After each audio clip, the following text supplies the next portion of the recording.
Okay, I think we're live. Mm-hmm. We are live. How you doing, Alexander? I'm very well. Interesting, fascinating, in some ways rather sad week because, as I said, for me, the Nagorno-Karabakh affair is distressing. But as I said, an interesting week. Lots going on in Washington, of course, with Zelensky there, and in Congress. Nobody should, I think, spend too much time over-analyzing that, but it is interesting. And of course, interesting admissions. An admission today from The Economist. It's a sort of cow-handed admission. They don't quite say that, but they admit that the offensive has failed. The Ukrainian offensive has failed. And that's in The Economist, by the way. You mean the article with the title "Rethinking Yeah, the War" or something? Absolutely, that's the I one. was, I did a video this morning. I was going to talk about that article, and I had it bookmarked. I was ready to talk about it, but as I was going through my video, I said, The Economists, they're just babbling on about the usual stuff, and then towards the end of the article, they make one interesting point. I think the rest of it is okay. It's an admission that the counteroffensive has failed. They talk about a military-industrial complex in Ukraine, investment, all this. Okay, whatever. We've talked about it 100 times. But towards the end, I think they give it away. They say that it's time for Europe to start paying for everything. That's pretty much what they said. Yeah. I'm going to tell you what I personally think about that article, because I actually think that it's slightly more interesting than that, because I think it reflects the Victoria Nuland plan. This is the Victoria Nuland plan B. We go on to the defensive in Ukraine because, of course, we can't sustain an offensive any longer. I mean, that's actually what the article says. Ukraine lacks the manpower to go on the offensive. So we build up Ukraine's economy. We develop vast fleets of drones and missiles. We strike Russia in every single place. And of course, we get the Europeans to pay. That's essentially, I think, the Victoria Nuland plan. And you notice that she came back from Kiev and she was basically saying something like that herself. She actually said, that what, needs to happen is that there need to be strikes in every part of Russia where the Russians are, so that, we can keep the offensive going that way. And notice that Milley came along just the same time as Nuland was saying that. He says, well, there's a report now anyway that says that Milley said to Zelensky that if you use American weapons to carry out these deep strikes, Milley will not be pleased. And this allegedly happened after the drone strike on the Kremlin. So you can see, I think Milley's again trying to distance himself from this new Nuland project. But this is what I think it is. It's plan B, Nuland's plan B. Take the war to Russia in this kind of fashion, because The Economist is very plugged into that kind of thinking. Yeah, Commander Nuland. Yes, Supreme Commander Nuland. Yeah, well, I mean, people have been saying, there was a time when people were saying that this offensive, this one that's failed, I even saw back in the spring a reference to it, as Vicky Nuland's offensive. So supposedly she'd actually come up with a plan for this one. And of course, she said that it had been meticulously planned. So, if you don't succeed with one way, you keep going with another. But that seemed to me what this Economist article was saying. Because the key admission is even they are now admitting that the offensive has failed. Yeah, no, I think that's an interesting take that you have, that it's Nuland's plan. There's no doubt about it that when you read that article, you come to the conclusion that they want to throw everything to Europe. Absolutely. Europe, you deal with this. You fund it. You fight it. This is your problem now. There's no doubt about that. And you're right. Because if there's one person that really is fond of Europe, that has a really warm spot, really warm place in our heart for Europe and the EU, it's Nuland. Exactly. Exactly. Oh boy.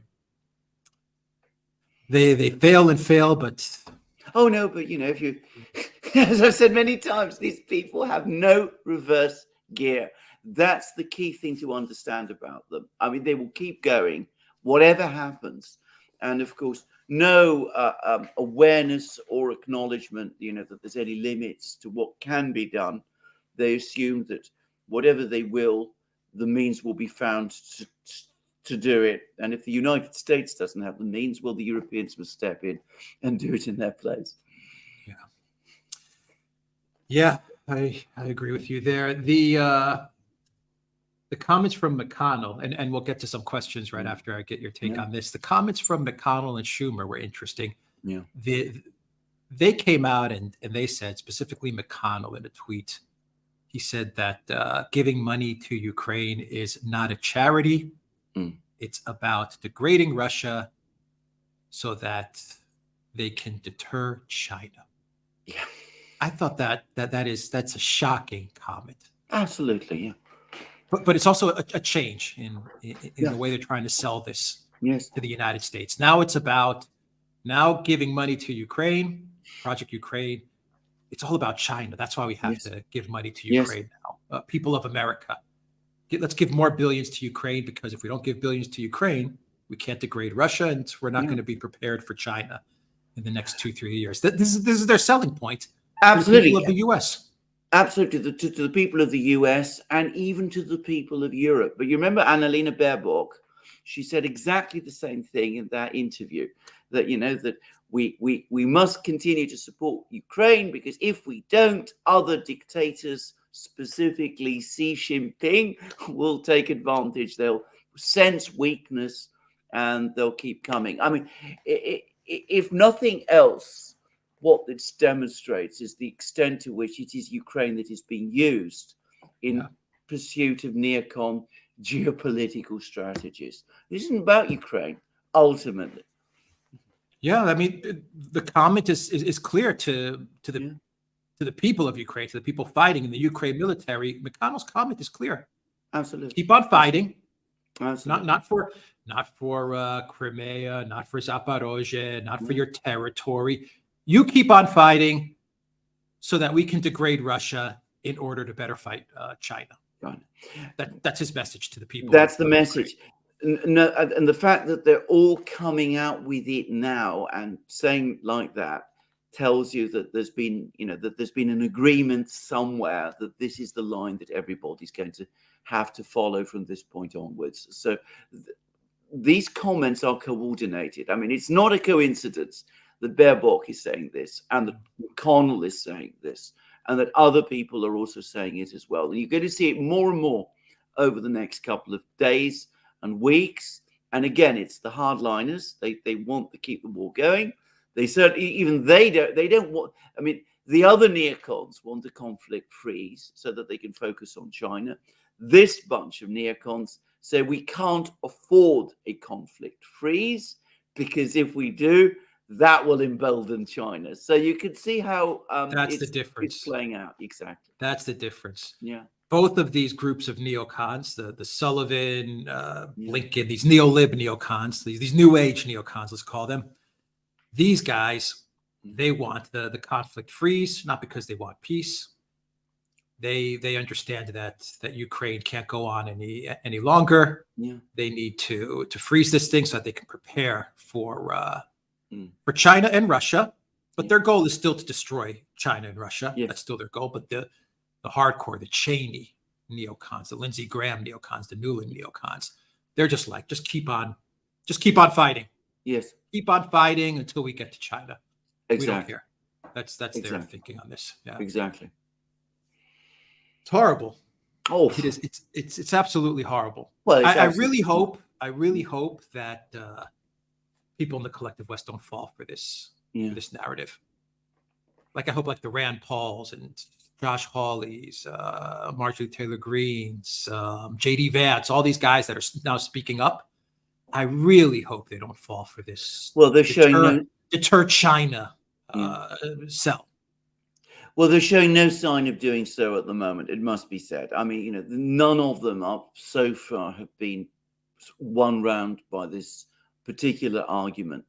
It might erode some people on the margins, but I think that the military don't agree with this, because, of course, they're seeing their arsenals depleted And I think that, the people that you mentioned are intelligent enough to see that it's not actually degrading Russia.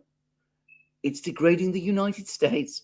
That is what it's doing. That is what this war is actually doing. It's locking the United States into another forever war, one that it is waging by proxy.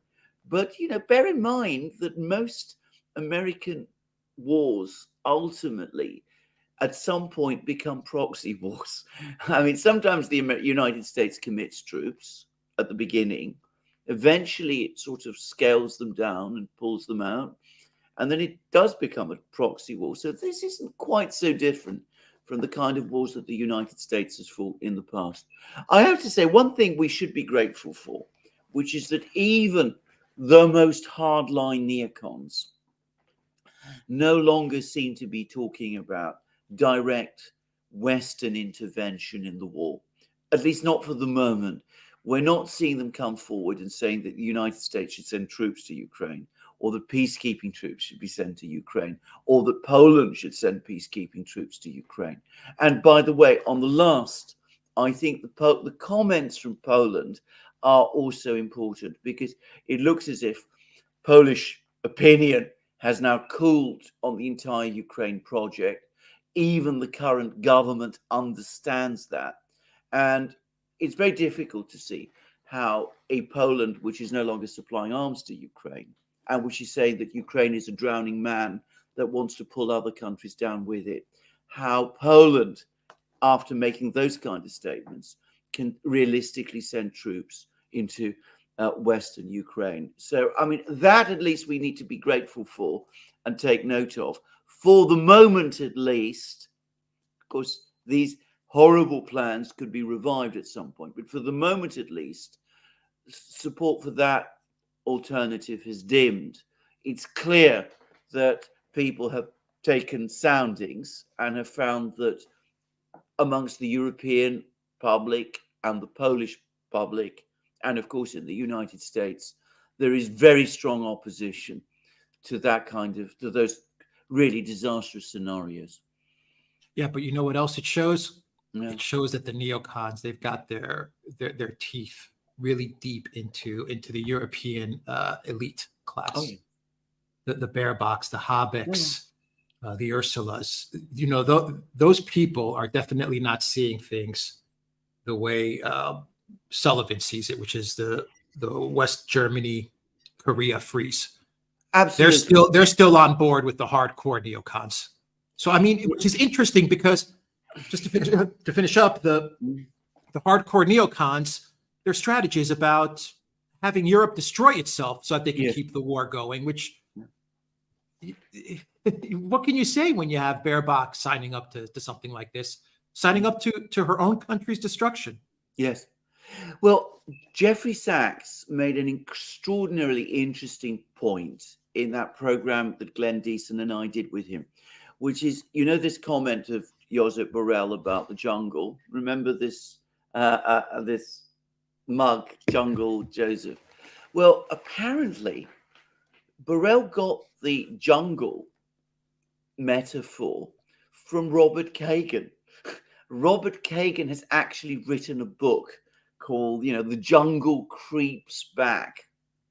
So that's where Borrell got this expression from. In other words, Josep Borrell, takes his inspiration directly from Robert Kagan. Now, we figured it out already to a great extent, but the direct connection, the open connection there is so obvious, and it exactly confirms your point. The hardline neocons have in effect taken over the political class of Europe. Annalena Baerbock and Robert Habeck sing their tune. Josep Borrell, Charles Michel do the same. Olaf Scholz follows their orders. There's a little bit more skepticism about all of this in France, but Macron ultimately does what they tell him. And of course, in Britain, well, we're completely signed up to that project. We are fully behind the most hardline neocons. There's no difference. So it's very interesting again to see how straightforward it was. That as I said, Borrell takes his inspiration from Robert Kagan. I mean, unbelievable to think, and as you absolutely rightly say, because they all see themselves as part of this great single project, they are apparently fully prepared to sacrifice Europe and the welfare of Europe's people to this project, which they see as a common project, one which they as individuals are also a party to. And we're talking Baerbock, Habeck are Greens.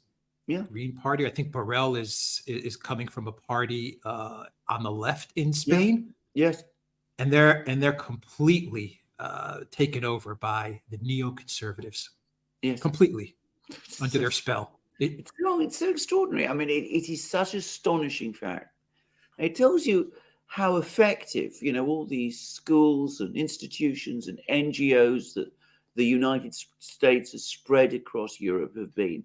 Clearly, a whole generation of European politicians has been indoctrinated with this thinking and has been grafted on to the, globalist WF thing that they also have. But it's created a disastrous mix. All right. Okay, let's see. Let's say hello to everybody that is watching us on Rockfin, Odyssey, Rumble, YouTube, and theduran.locals.com. And do we have anyone in moderation helping out? I think I will be moderating for now. I don't see any moderators right now, Alexander. But let's get to some questions. How about we answer some questions? Roseville, welcome to the Duran community. Graugak 1001 says they are going after Russell Brand. How long before they come after you guys? Well, Russell Brand is much, much bigger. Yes, 7 million subscribers on YouTube alone. Absolutely, yes. I mean, he's much, much bigger. And, there are differences between him and us. Let's be quite clear about that. But anyway, look, we can only do what we do. What comes. We will continue with our work as always. And that's, I think, all we can say. Did the UK, I want to get your thoughts on this, actually. Did the UK overplay its hands when they sent the letter to the big tech companies, specifically Rumble, because Rumble has released it, where the UK government, I forgot I think they did. The ministry, what it's called, but she's a Tory absolutely, yes, official, absolutely. where she's actually telling the big tech companies to deal with Russell Brand, to deplatform him based on allegations. I mean, this is from the government. Yes. I think they did, actually. Of course, I mean, Russell Brand is huge here in Britain. I mean, without any question, of course he is. But there is massive amount of, disinformation studies, as they're called in Britain. The government is very supportive of this. There was an extraordinary article by William Hague, our former foreign minister and former leader of the Conservative Party, who in the Times, in which he said that there needs to be even more control over social media than there's been already. I think they have overplayed their hand, not in terms of Britain. There is very little real pushback in Britain against this because, as I've said many times, we don't have the alternative independent media that exists to such a degree in the United States. There isn't really an equivalent to that in Britain on anything like the same kind of scale. So there aren't so many people affected by it. But they did overplay their hand because, of course, they're also in effect now intruding into public discussions in the United States as well. And of course, they're, showing their hand. But Britain's become a very intolerant place in many ways, and nobody should be surprised at this. All right. Ricardo Alfonso says, now we're seeing the beginning of the regime change in India. In Canada, the government is already starting to radicalize Sikhs and pushing for their own homeland. The problem is they put Trudeau in charge. Yeah, quite true. I mean, the problem with this Sikh movement which seeks an independent Khalistan. It goes back a long way. It goes back, well, certainly I remember it in the 1980s when there was a group of Khalistani activists led by a Sikh leader called Bindranwala, who seized the Golden Temple in the Sikh capital, Chandigarh. And there was a lot of violence at the time, and eventually the Indian Prime Minister had to send troops, or decided to send troops, to clear out these militants, these activists from the Golden Temple. And the result was that the Indian military did gain control of the Golden Temple, but Sikh bodyguards of the Indian Prime Minister, Indira Gandhi, went on to assassinate her. They actually killed her. So, this isn't a new thing. But, I agree. I mean, we've already discussed this, I think, on programs, that this sudden interest that we see in Canada about Indian security services allegedly, because I don't know that this is even true, assassinating this person. I mean, remember, we're talking about, a movement which involves has historically involved a lot of violence. I'm not making any claims. I don't know the facts of this case, but it's not inconceivable that there were internecine fights between these groups. I mean, I'm not saying, but the fact is the Canadian government has pointed its finger at India and at Prime Minister Modi, and it's done that, I have no doubt at all, because of anger in the United States and amongst the neocons and in Canada and the collective West about what happened at the G20 summit in Delhi, and before that at the BRICS summit in Johannesburg. So you're absolutely right. The idea now is to try and destabilize the Modi government. I think this is what this is all about. I think it is a colossal miscalculation. I said that the Sikh bodyguards murdered Prime Minister Gandhi back in the 80s. It is Prime Minister Gandhi's family that leads the Congress Party today, which is the big opposition party to Prime Minister Modi. So they're actually making common cause, uniting behind India on this accusation from Canada.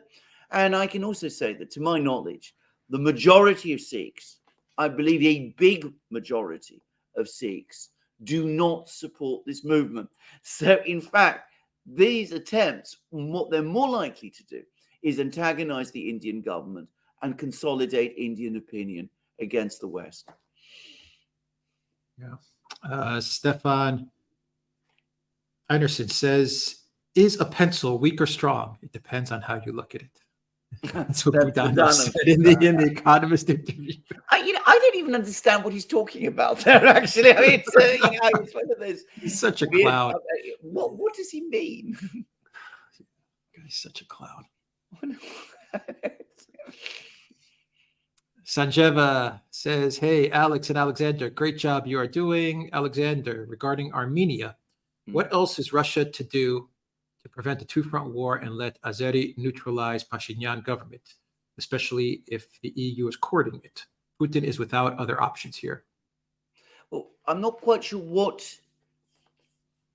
you're suggesting is going to happen and what Putin is expected to do. I mean, Putin and Aliyev they understand each other, and at a certain level they get on with each other. And I don't think that Aliyev, who has bided his time very successfully over the last few years and built up his forces and made sure that he's on good terms with Putin, and even as Armenia's relations with Russia has deteriorated, and as a result is absorbing Nagorno-Karabakh, I don't think Aliyev, for the moment, wants to make trouble for Putin. On the contrary, I suspect that what we're now going to see is that as Armenia drifts away from Russia under Pashinyan's leadership, Azerbaijan will become more heavily involved with Russia again. And they had a very productive telephone call, Aliyev and Putin. I think it was yesterday. Now, what Pashinyan and Armenia are going to do, I can't really see. But I mean, they aren't realistically in a position to start a war against Azerbaijan. So I don't think there's a war between Azerbaijan and Armenia coming. And I don't myself see a conflict in the South Caucasus, at least not for the moment. I think, Aliyev's got Nagorno-Karabakh. He's going to absorb it. He's going to bide his time. Maybe in 5-10 years' time, he'll start something else. But I don't think he wants to make trouble for Putin at the moment. And ultimately, now it's for Pashinyan and the Armenians to decide what they're going to do. If they drift out of the Russian system, the Collective Security Treaty Organization, and the Eurasian Union, then of course they are critically exposed if in 5 or 10 years' time the Azeris come after them again. But that's their decision and their mistake for the future. I think the Russians will bide their time and see what happens. And in the meantime, as I said, they'll work to improve their relations with Azerbaijan. What else can they do? From MM, I kind of see how Western European leaders go along with the narratives as they were brought up in it. But what possible explanation is there for the Baltic states? Leftover USSR hatred, money, some other promises? Well, I think it's a lot of things. I mean, there are intense grievances and angry feelings left over from that time, the Soviet era. There are some politicians in the Baltic states who want to capitalize on that. There's also questions of money. Of that, there is no doubt at all. The Baltic states are big recipients of financial aid from the West and from the European Union specifically. So all of these things are coming together, and they've made for this. And of course, by taking an extremely hard line against Russia, a fervently hard line against Russia, you could argue that what the Baltic states have managed to do is gain more influence in Europe. People go to them and listen to what they say, which is astonishing. I think it's a disastrous policy for them in the long term. I've discussed it many times. It means depending on the superpower that's a continent and an ocean away, and antagonizing the superpower on your doorstep. But again, it's what these, I think, provincial, very limited, rather unsophisticated leaders in the Baltic states do. Yeah, power to the people says Budanov was trying to refer to the feather in the sword saying, but his IQ wasn't able to remember it. Yeah. And so he spoke about the pencil and how it depends on how you look at it. Yeah, and yes, ramming a pencil into the eye of a person makes the pencil quite threatening. But Budanov is Budanov, yeah. Well, I presume. Thank you for the explanation. It makes sense, but whatever. It was bizarre. Yeah, thank you for that. Let's see here. Tool Fed H says, are there any countries in the EU that are focusing more on producing military FPV drones? There are still many store-bought drones with homemade solutions for carrying and dropping grenades. I am waiting for more mass-produced military-grade small FPV drones on both sides. I don't know is the answer. Perhaps they are, perhaps there aren't. But I haven't actually heard about this. Most of this is going on in Russia and Ukraine itself.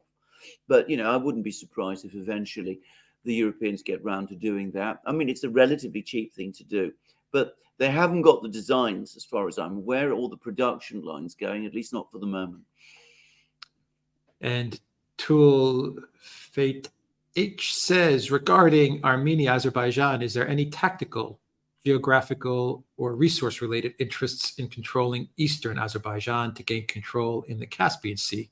I know too little about the Caspian Sea regarding geopolitics. This is a huge issue, and of course, back in the early 2000s, when relations between Russia and Azerbaijan were very bad, in those days, Azerbaijan was involved in a regional grouping called Guam, Georgia, Ukraine, Azerbaijan and Moldova, the anti-Russian states within the former Soviet Union. Anyway, in those days, the European Union was really very, very keen on developing a close and friendly relationship with Azerbaijan. Of course, the reason Azerbaijan was friendly to the West and hostile to Russia at that time was because the Russians were supporting Armenia over Nagorno-Karabakh. So do bear that in mind. At the moment, and I think this is where Aliyev was clever, he eventually distanced himself from those policies. He worked hard to improve relations with Moscow, and well, we see the result. From Duck Life, is Cy Hirsch being fed false information to discredit himself? He struck me as gullible during his talk at the National Press Club in March. I know more and more people are saying this. I'm going to say I don't know the nature of his sources. He's never had to retract an important story in 50 years. He did publish a story about the Prigozhin affair, which I thought was completely wrong. But it could be that he was given that source in good faith by an American, an intelligence analyst, in which case that tells you how little the United States really understands about the whole situation in Russia and about the Prigozhin affair. From Law of Attraction, Ursula said the USSR has bombed Hiroshima. She would like to blame Putin directly, but he was smart enough to be born later. He didn't. It was a bizarre comment. She didn't actually quite say that, but it was very, very, very. It was almost the impression that she gave, because, of course, she talked about Hiroshima, and she didn't mention the United States. And then she immediately went to Russia and Russia's nuclear threats. Again, so it was. She said the word again. It's nuclear threat. I know. Again, exactly. So I mean, it's implying, isn't it? I mean, she's implying it. Yes, she's implying. She's implying Russia, it was entirely intentional and really ugly, I have to say. But I have to ask you this. Is it a coincidence that on one day you have Boris Johnson talking about how World War II was won by Britain and Ukraine, and then the next day you have Ursula also rewriting history? No, it's not. It's not coincidence at all. It's what's going on all the time now. From Sticky Marks, hiya, thanks for all you do. But Schultz, a pirate. I doubt the reputation of Blackbeard. Maybe Olaf needs a dead parrot. Love from Yorkshire. Alexei, any chance of another visit to the tomb of Lazarus in Larnaca? Yeah, I will make a visit to the tomb of Lazarus. Sure. I like that area. Absolutely. Sanjeeva. Yeah. About Schultz. I don't know if anybody saw Pirate Schultz. Yeah. Pirate Schultz. He perhaps ought to have brought a dead parrot with him when he addressed the UN General Assembly, because it was almost entirely empty. There was no one there. Did you see Zelensky? Parrot, perhaps. Yeah, there was like 3 people, and I'm not exaggerating, like 3 people in the front row, and that was it. Yes, but how about Zelensky? Because he spoke to an auditorium that was like maybe 1/3 full. Yeah. And I'm being generous here. Yeah. But did you see the Ukraine media, what they did? Yeah. They edited and they had Zelensky in speaking and sitting down. It's all theater for them. It is. For his Zelensky, his whole crew. It's all theater. Yes.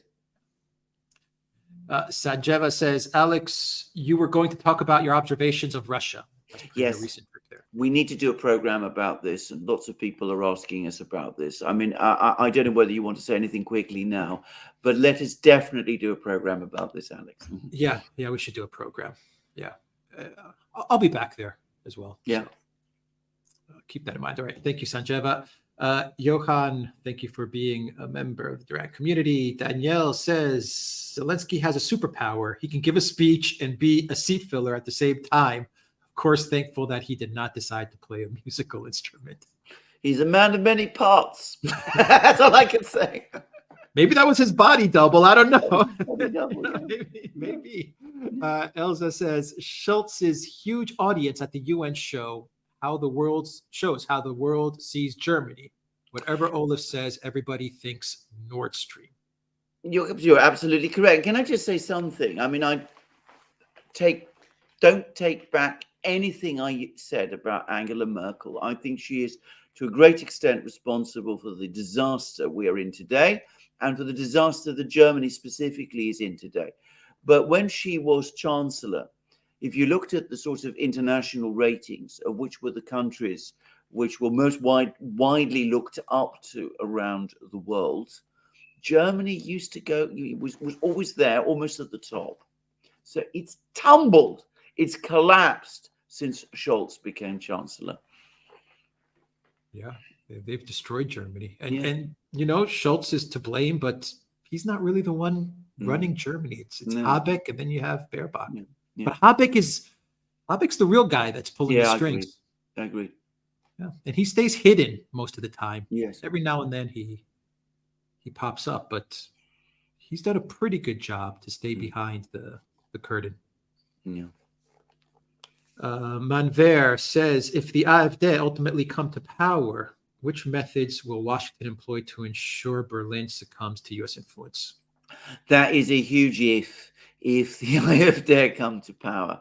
I don't think it's going to happen. I think they will increase their influence, but I think every single lever and button and wire will be pulled in Germany to stop that happening. And there'll be attempts to break up the AfD and to set people in the AfD against each other. And there'll be law cases and harassments and all kinds of things. We're not there anywhere close to that point yet. Of course, if it does happen, it will be a political revolution within Germany.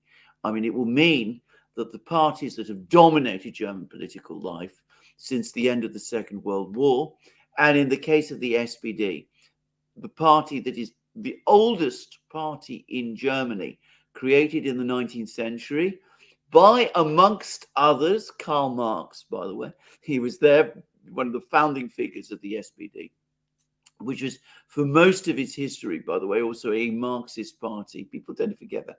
But it will, for it to be eclipsed by a force like the AfD, and for the CDU, CSU to be eclipsed by the AfD, I mean, that would be a fundamental change. And I'd say something else. If that ever happens, given the extent of the revolution it would be, it's difficult to imagine or to predict what would happen within Germany itself. But don't assume it's going to happen. The odds are very heavily stacked against it, at least for the moment. Stephen George says that Pirate Schultz's dead parrot is Macron. True enough. That's very good. That's very good. Rafik Adams says, any thoughts on the recent banning of Russell Brand? Has this affected selection of topics for discussion relating to Ukraine? I don't think you realize how influential you are on geopolitical issues.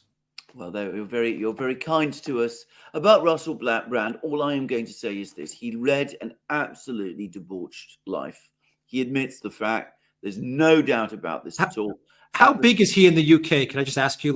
Very big. I know he's big in the US, but I don't think it's anywhere close. Like his recognition in the US is anywhere near to his star status in the UK. Absolutely. I mean, I will say, I mean, he used to be on BBC and all these places. He's for a long time been pushed out of that, but undoubtedly a lot of young people followed him. Now, this is all I'm going to say about Russell Brand. I mean, what he did in the past, I don't know, but it was widely known that he was not somebody who was behaving in, what one would call an orthodox way. But it's also, I think, widely established that for many years now, he has basically cleaned up and stabilized. And then out of nowhere, we get these allegations. I'm not going to prejudge them. I'm not going to discuss them. But all I will ask is it really a coincidence that they've suddenly been revived at this particular point in time? I don't think so. But why does the part that unsettles me is why is the UK government sending letters to big tech? Well, there you go. Shouldn't the UK government what business is it of theirs? I mean, your point is absolutely correct. I mean, they should be playing no part at all in an investigation. I mean, the fact that they're sending letters to big tech about Russell Brand shows that they are in some way involved in the Russell Brand affair, which for the moment is under investigation. I mean, it connects them to that investigation. There's no other way to respond to that. And that already makes it look like a political investigation. Danielle says, can you comment on the latest Seymour Hersh that U.S. intelligence has admitted that the war is over, Russia has won, and that the U.S. media are having to keep up the lie? Well, there might have been a new one, but I've heard this one, that the CIA is reporting this, but the Defense Intelligence Agency is taking a somewhat different line. They're slightly more optimistic. I think it's very interesting. I think it's likely true. And about the CIA giving more reliable reports about the war than the Defense Intelligence Agency is. I would point out that Larry Johnson, who of course was a CIA officer, actually said that some time ago as well. So I think that is true. I think the CIA is giving more reliable, more accurate, more balanced information to the US government, to the White House. But I think, they haven't always been willing to listen to it. But can I also say this? If the CIA is giving that information, well, who knows? Perhaps they're doing that because they're listening to us and to Brian Valetic and to others like us, because that's what we've been saying, and we don't have those resources. If the CIA is giving that information, then it's simply stating the obvious. Snarky Guy says, are you guys aware of the massive strikes last night? They took out massive amounts of NATO depots, Merc camps, destroyed the Revna power plant, and lots of other NATO infrastructure. Indeed. Well, of course, we're aware of it. I mean, it's what we do. I mean, we know all about that. And, this is coming back to that article in The Economist that we were talking about at the start of the program. I mean, it all talks about, Ukraine suffering from Dutch disease. Its economy is basically shattered. It's surviving on Western financial aid. So what we must now do is build up its productive base, create factories, do all of these things. And the reality happens even as the program, even that article, or even as that article appears. You cannot build an industrial and strong economic base in Ukraine whilst the war is underway. The article actually says at one point that we must make Ukraine thrive during this war of attrition. Thrive. It's nonsense. It's nonsense. It's nonsense. Yeah. The whole article is just about it's about sticking it to Europe. Yeah. And Europe's going to go along with it. That's the sad part of the whole article. Yeah. We're going to stick it to Europe, and Europe is going to accept it. Yes. Because Germany's going to accept it. Schultz, Baerbock, Habeck, they're going to say, yes, okay, we'll go along with your plan, Newland. And there it is. The end of Europe. Sajeva says the Duran is strictly a geopolitical analysis channel and hence a very important educational channel. Russell Brand mixed cultural commentary, which attracts a much bigger audience. Duran is big and important in its niche. Thank you for that, Sajeva. Ricardo says, FYI, Ukrainian nationalists were cultivated in Canada. Similar plans for India. By the way, the RCMP is known for these types of provocations. Yeah. I mean, I agree with that. Raphael says, 2 questions for you. Is Putin slow or strategic? Why Putin is accepting Zelensky to insult him so much? Put me in charge today, Z no more. Well, the short answer is that it's worked perfectly for Putin. The fact that Zelensky says all these horrible things about Putin. I mean, you only have to look at the fact that as at the General Assembly, only a third of the people who could have attended turned up. So most of the world sees this thing entirely differently. Yes, Putin is calculating, he's slow, he's deliberate, he's very measured. It's his style. It's the way he always works. Festina lente, Caesar Augustus's famous tag, make haste slowly. That is what Putin does about everything, about economics, about industrial development, about agriculture, about financing, about how to conduct diplomacy around the world. You work gradually, methodically, systematically. You build things up, and eventually you get there. And when you get there, you have got there completely. You are, everything is prepared and everything is done properly. And that's how he's conducting the war in Ukraine. It is his style, it is his method. He's not in any hurry. He does it systematically, methodically, as he does everything else. And in terms of diplomacy, it has worked spectacularly to his advantage. Compare what happened at the G20 summit in Delhi with what happened the year before at the G20 summit in Bali. I mean, you could see that all the progress has been on the Russian side. Tim Gibson, thank you for that super sticker. 437 THX1138 says Putin has played the SMO perfectly. I see it as defensive of Donbass region, and Ukrainians thrash against a prepared defense, not caring about losses. West ignores. The rest of the world believes this. I think this is correct. I mean, I'm not going to say that he's never made mistakes. I mean, he made mistakes maybe at the beginning. Maybe he thought that the Ukrainians were prepared to negotiate, which they clearly weren't, or at least the West didn't allow them to negotiate. But I think that this year, the Russians have fought a very clever war. I mean, first there was the Bakhmut operation, which weakened Ukraine significantly, even as it was supposed to be gearing up for this offensive. And then the way they've allowed Ukraine to smash itself to pieces against these fortified positions has been remarkable. And I think that, the strategy has been extremely well thought out and very clever. And in the meantime, behind this layered defense, the Russians have bought themselves the time and the space to build up their military, to build up their production, their military production. And they're going to be in a very, very strong position indeed next year. So I think that they have handled this thing in an intelligent way. BFT Eyes Wide says, guys, your thoughts on the recent rumors about the upcoming Maidan-like coup d'etat in Georgia? Well, we'll just have to see. There's been many attempts to carry out Maidan-type coups in Georgia. I get the sense that there is a lot of division in Georgia, and that in fact the number of people who support that kind of movement in Georgia is gradually dwindling. That's my sense. Now, whether I'm right about that, we'll see.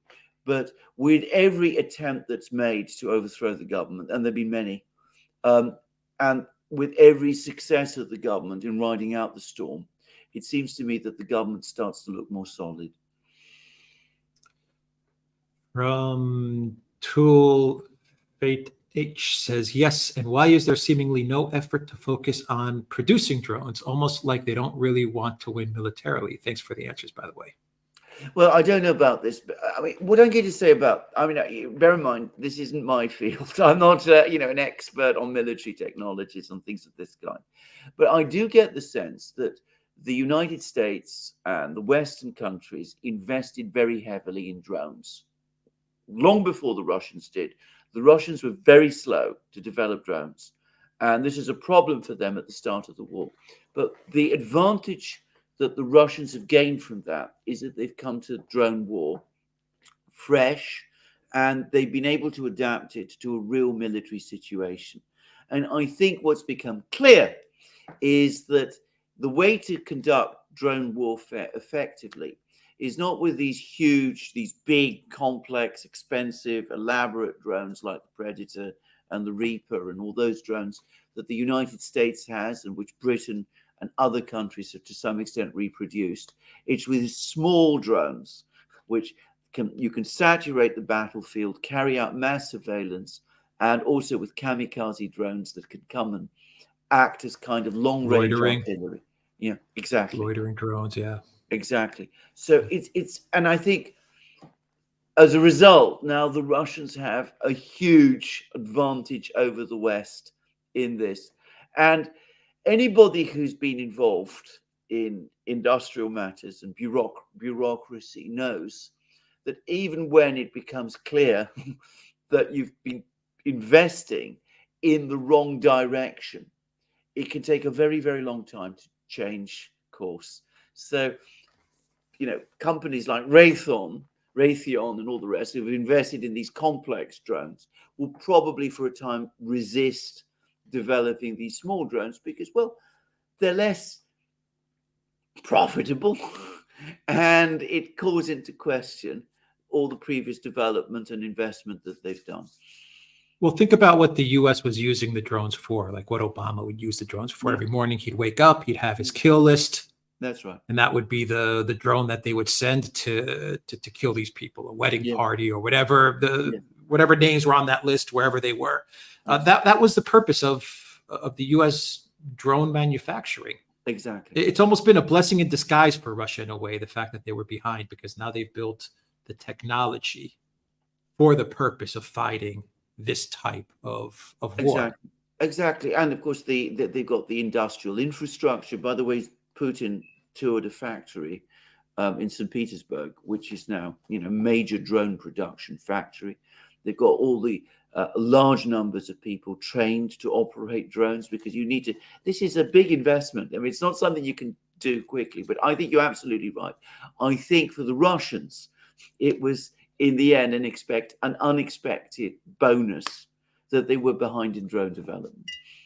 Yeah. The reason one of the reasons they were, by the way, I should say, is that the Russian military was skeptical that these big sophisticated drones would be able to survive on the battlefields because, with sophisticated air defense systems, they questioned whether drones could even operate.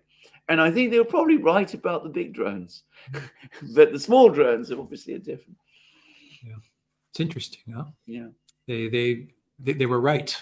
They were right, but they didn't quite understand the use case of the drones in action, and they found out, with the conflict.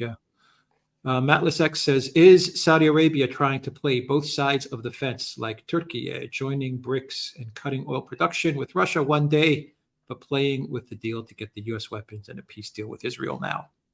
Well, I think that they are. Why wouldn't they? Because it's in their interests to do that. But I have to say that the big strategic decisions are the ones about oil and joining the BRICS. The other things that they're doing are basically, it seems to me, gestures to the Americans. And if you unpack what they're saying, it's not actually really good news for the US. I mean, in terms of a peace deal with Israel, they're now linking it. The Saudis are publicly linking it to movement on the Palestinian issue. And that already makes it less likely. From, where am I here?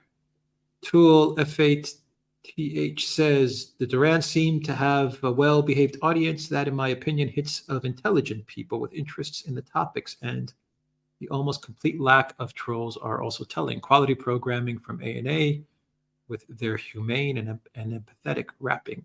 Honey for truth bees. One of our greatest assets, one of the greatest strengths has been our community. The Duran community is wonderful. Just that. From Tom, somebody, compare Aliyev Pashinyan diplomacy skills, Russia/US. Well, that's a good point, because Aliyev, of course, is a very good, very skilled diplomat. Pashinyan is not. It's as simple as that. Sticky Mark says, all tyrants take funny down first, so we are free to do as they tell us. To quote the late, great Bill Hickle, rest in peace, freedom. I should Coco. If this is a comment about Russell Brand and the fact that, tyrannies lack a sense of humor, you are absolutely right. You cannot imagine how right you are about that. Commander Crossfire says, what do you make of the Syrian president's trip to China? Can we expect big things economically speaking? Can the Chinese pressure the Turks? Yes, it's the short answer. I think that China's been taking a big interest in Syria for some time. The Chinese member of the Politburo went there, I think it was last year. There's talk about Syria joining the BRI. Whether it will join the BRICS, well, we'll have to wait and see. But certainly, the fact that Assad is in China is a big, big move. Yeah, he got an invite. Biden didn't. Well, exactly. It's a good point. Raphael says, A&A, Biden warned us that Russia is going to use the winter for their advantage. Is Russia the one responsible for the climate change winter? LOL. Well, Who wait knows? and see. No doubt I'll say that. Who knows? Ricardo says, Olaf Schlepp thought he was the captain of the German pirate ship, but wound up being the ship's peg boy instead. Well, absolutely. Well, indeed. I mean, he is the captain of the sinking ship. He's actually like the captain of the Titanic. He's gone full steam ahead into the iceberg. Yeah. Sparky says, great work. The Duran rules. Thank you, Sparky. Rafik says, thoughts on the recent rift and public statements by Poland on blocking Ukraine grain sales by oligarchs and ending welfare payments for refugees? I think it's a big thing. I mean, what the particular Polish leaders, Duda, Morawiecki, Kaczynski, actually think about all of this, I really don't know. But it tells you a lot about real sentiments, real feelings amongst Polish people. Bear in mind that Poland has elections in a short time, and there is the race is tight, and the Law and Justice Party has a party on the right, a nationalist party, which is growing and which is opposed to this focus on Ukraine. So it tells you about the sentiments, and especially the sentiments of this sort of more patriotic, conservative electoral base in Poland. They have had it up to that with Ukraine. They do not want to get involved in a war with Russia over Lvov and all that. And they're not happy with the refugees. They're not happy with the grain, and they're basically telling their people, their government, we've had enough. The time has come to stop. So I think this is a big thing. Yeah, but keep in mind that Poland would never be able to make these types of statements if it did not get permission from the United States. Absolutely. So that is also true. And of course, no question about this. So this has been coordinated at multiple levels. It's part of the softening up exercise. We discussed this recently. It's as part of the softening up exercise that the Sullivan-Blinken axis is doing on Zelensky. They want him to sit down and talk. And the Poles are basically saying we're with that too. They're acting, if you like, as the enforcers, the hard guys. They're beating up on the Ukrainians on behalf of the Americans. Mario says, hello, gents. Can you explain the diesel export ban by Putin? Alex, you should go to Sofia, Bulgaria, and do a walk and talk. Thanks. Yeah, it's a good question. I gather partly it is because there is a shortage of diesel oil in Russia. At least that's what they're saying. It seems surprising if it is true, but that's partly the explanation. I don't know. But I mean, all right. I mean, they are turning the screws. I mean, that's what they're doing. I mean, if the other side can impose sanctions upon them, why shouldn't they do things like this? Yeah. And they are. I agree. And they are. They know that the United States has an election next year, so they're playing with that.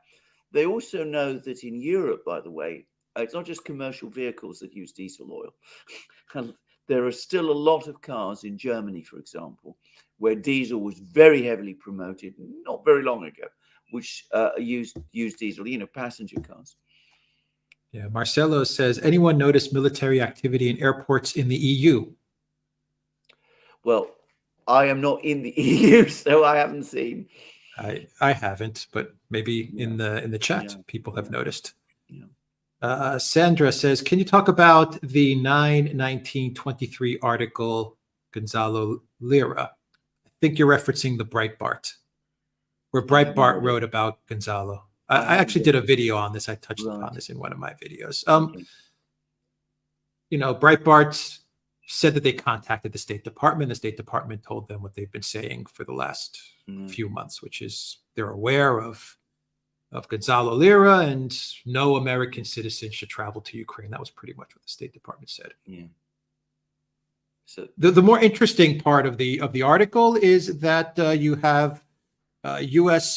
senators and House reps are starting to talk about Gonzalo. Yeah. I think that's the more interesting part to all of this. Yeah. Rand Paul, J.D. Vance, Mike Lee, they're starting to mention Gonzalo now, which is significant. Which is significant and hopeful, perhaps. Yeah. In terms of his position. Yeah, absolutely. Johan says, thanks for the honest analysis, guys. More people should watch people like you instead of the government propaganda. I mean, mainstream media. Mm-hmm. Thank you for that. Commander Crossfire says, Russian MP warned the U.S. trying to turn Mongolia into the next Taiwan. Noted enormous uptick in U.S. intel diplomatic activity in Mongolia. Concern there? Well, I think that if there is any attempts like that being done in Mongolia, the country to worry about is Mongolia, actually. I mean, it's got all of 2-3 million people. It's this huge territory, I believe as big as Europe, but it's sandwiched between China and Russia. I mean, the idea of trying to stir up trouble for the Chinese and the Russians in Mongolia, it just goes to show how out of control in some ways the State Department and the regime change community actually are. Because whatever happens in Mongolia, if they succeed in doing something like that in Mongolia, any Mongolian government like that would not be stable for very long. That's all I can say. Yeah. La Republique says a few, La Republique European says, why does there seem to be so little care or worry for Germany's auto industry? Isn't that Europe's crown jewels? They're very much behind the electric cars compared to China, have their pipelines blown up and put sanctions on what makes their industry cheap, Russian natural gas. Well, indeed, yes. I mean, you're absolutely correct about this. I mean, I'm going to say this. I mean, Germany, its industrial structure has perhaps over-concentrated on its auto industry. It's been very successful. And perhaps the result was that Germany didn't diversify industrially to the extent that it should have done. And I think this is gradually coming to be understood even within Germany itself. But you're absolutely right. I mean, given how important the car industry is to Germany, you would have thought that a government, any German government, would be working very, very hard to protect and preserve it. Particularly, by the way, an SPD-led government, given that historically car workers in Germany have voted for the Social Democrats. Just saying. But, there we go. I mean, that's where we come back to what Alex was saying earlier in the program. The political class in Europe and in Germany in particular has been won over to neocon thinking. And of course, if you're talking specifically about the Greens, they hate cars. That's the big story outside of the actual conflict in Ukraine. The big story is the collapse of Germany. Absolutely. Yeah, it's a big story. Matlis X says, a lot of talk that Russia may stop at the Dnieper or Odessa or Lviv. But if they really want to end this, would have to go back to Berlin and liberate Germany. Well, I don't think they're going to go all the way to Berlin. I mean, I think that's not their agenda at all. But what their plans are for Ukraine, I don't know. All I will say is what I have consistently said throughout this war. I do not see this war ending from a Russian point of view until there's been some satisfactory settlement about Odessa. Odessa is too important to Russia. It's for historic, cultural, and economic reasons to be left as it is. Yeah, absolutely. And if they do make it to Odessa and to Transnistria, which would make sense if they're going to go through Odessa, they might as well connect Transnistria, which is something that that has been a headache for Russia for a while now. The isolation of Transnistria. Even if you have this rump Ukraine in the middle, yes, it could mean that NATO can push a little further east, but they're surrounded on all sides. Correct. Belarus, Russia. I mean, there's nowhere for them to go. Absolutely correct. In fact, what it would actually mean is, right, that there'd be the Western Ukraine, and then there would be a sort of island of population around Kiev, because, this area that people see is very thinly populated. It's small towns, villages. It's not a major population area of Ukraine. So you'd have a sort of populous island cut off from its hinterland around Kiev. Very difficult for it to achieve economic stability, and deeply isolated in areas surrounded by essentially Russian control. It's exactly what Alex has just said. Elsa says, pencils in the next aid package for Ukraine. Of course. Cersayer says, people around my social circle think I'm paranoid, but I still believe Russia will invade Mexico. Port Film Co-op says, what are your favorite Russian movies of all time? Oh, that's a big question, actually. Well, first of all, can I just say, I mean, the Russians are superb at literary adaptations. And one of my absolute favorite literary adaptations is two films that were made, one film in the 1950s by a Russian director called Pirin, which is on the first half an adaptation of Dostoevsky's Idiot. It doesn't do the entire novel, but it does the first part of it. And it is astonishing. To my mind, it's one of the most brilliant literary adaptations ever. And then Pirin did another adaptation in the 1950s of Don Quixote, the Spanish novel. And that is by far the best film adaptation of Don Quixote that I know. I mean, it is actually superb, and it is far too little known. The Russians also did, in the 1970s, a superb adaptation of Crime and Punishment as well, by the way, which is really quite amazing, far better than any other. And the best Chekhov film, again, is a Russian film. It's Unfinished Piece by Mechanical Piano. I would highly recommend that. The Russians do brilliant war films. We've discussed Come and See. We've discussed Ballad of a Soldier. We've discussed The Cranes Are Flying in previous programs. They do brilliant films of that nature. And, they do pretty good science fiction films. I mean, my favorite Tarkovsky film is Solaris, actually. I think that is an absolutely wonderful film. And then, of course, they did the amazing films, in the past, Eisenstein's films. And of those, Ivan the Terrible, Ivan Grozny, Part 1 and 2, I also find pretty astonishing altogether.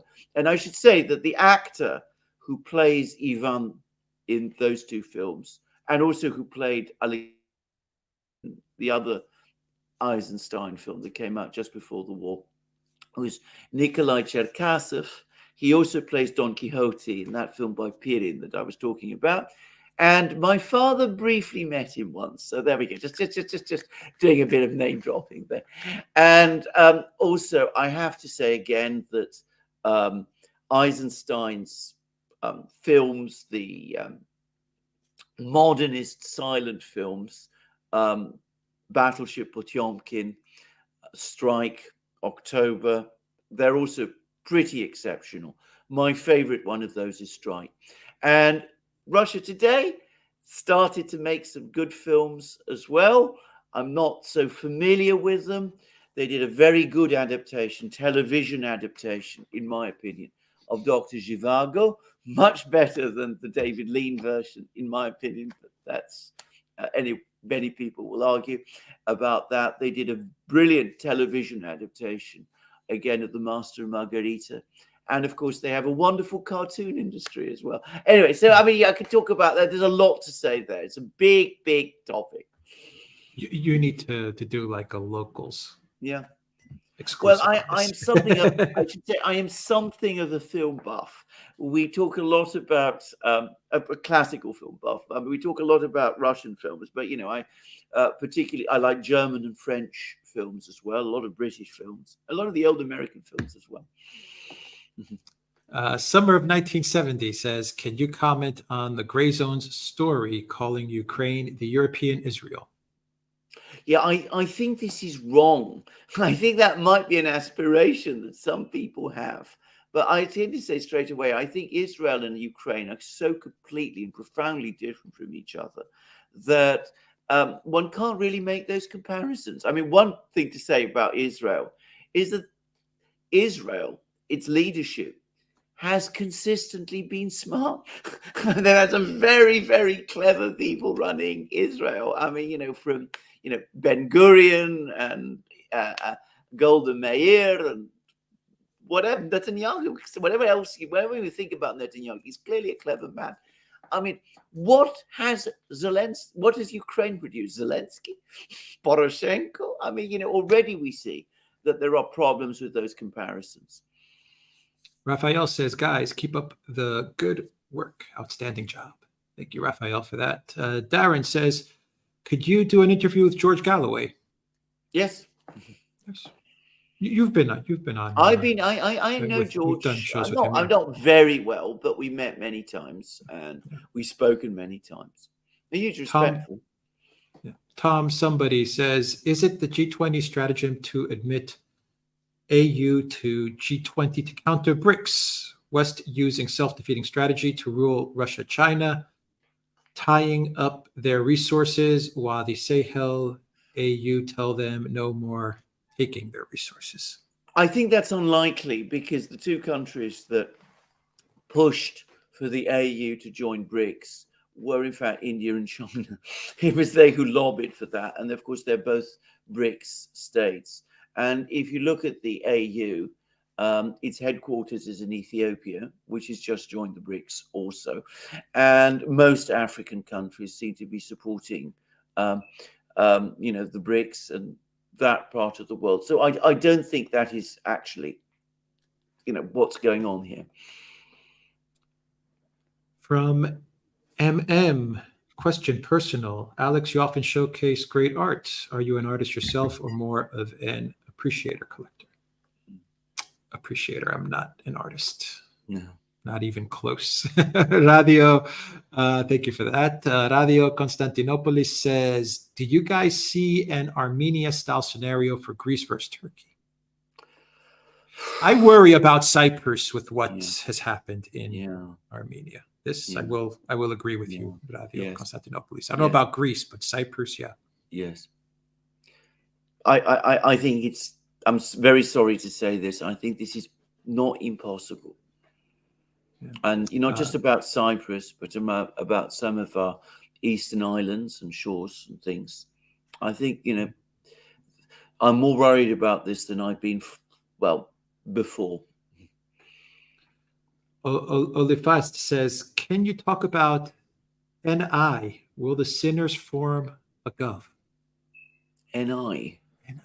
Will the sinners form? Not sure I understand that. Sorry. Olifast, if you can just write in the chat what you mean by that, I'll get back to that question. Raphael says, because of bad weather, the pilot bailed out of the plane, not trying to land it. Nice way to market and advertise a product. Who will buy it now? This is the F-35. More to the point, I was reading in today's Financial Times that the F-35 has only a 55% reliability rate. All the rest of the time, it's apparently has to be under repair.